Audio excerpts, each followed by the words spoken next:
જય શ્રી કૃષ્ણ, રાધે રાધે. જો આ સરસ મજાની રોટલી થઈ ગઈ, કુકરમાં સીટી વાગી ગઈ, રોટલો ફૂલી ગયો જુવારનો. સરસ મજાનો રોટલો ફૂલી ગયો છે. જો ભાઈ અધિક માસ કરીએ આપણે, પુરુષોત્તમ માસ કરીએ અને એકતાનું કરીએ. એટલે ભાઈ આજે એક ભાઈએ હવે આપણે કોમેન્ટ કરી છે કે ભાઈ આપણે આ જે આ ભાણું છે ને એની અંદર કંઈ સ્વીટ્સ પણ હોવું જોઈએ, પણ આપણે ડેલી ગુળ તો ખાઈએ જ છે. અને એ ભાઈને કહેવાનું છે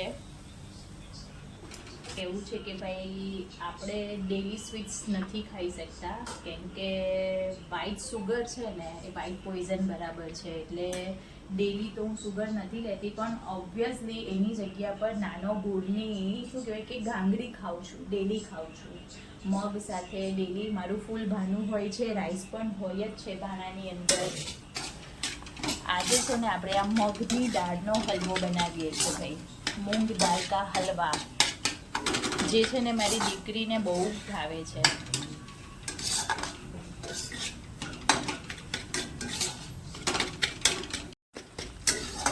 આ શેકાઈ ચાલ્યો.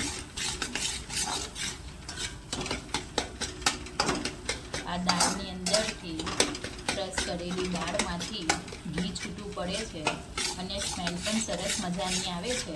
એટલે આપણો મગની દાળનો હલવો શેકાઈ ચાલ્યો. હવે એમાં આપણે દૂધ નાખીશું.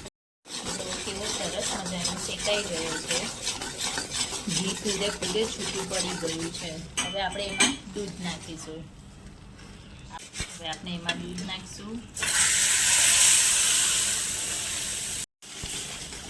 ધીરે ધીરે એને મિક્સ કરીશું.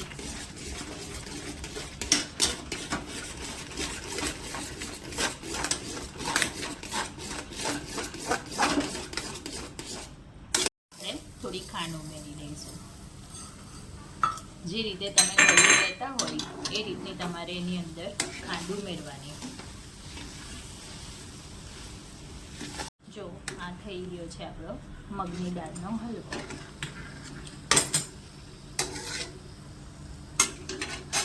હવે એમાં છે ને ઉપરથી હલકું ઘી નાખી દેવું.